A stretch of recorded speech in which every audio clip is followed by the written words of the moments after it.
Hello friends, நம்ம இன்றைக்கி இந்த வீடியோவில் மாங்காய் சாதம் எப்படி செய்யலாம் அப்படின்னு தாங்க பார்க்க போகிறோம்.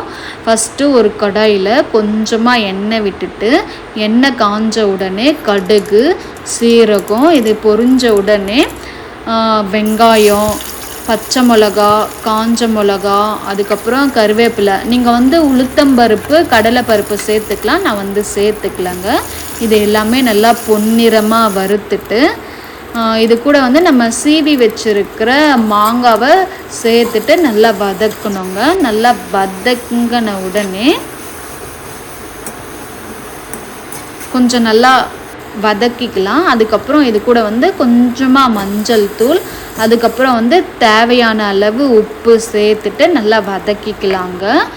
அதுக்கப்புறம் நம்ம சாதம் வடித்து ஆற வச்சுருக்கோங்க. அது ஒரு பிளேட்டில் எடுத்து வச்சுருந்தேன். அதையும் இதோடு சேர்த்து நல்லா மிக்ஸ் பண்ணிக்கலாங்க. இப்போ நல்லா மிக்ஸ் பண்ணி விட்டுக்கணுங்க.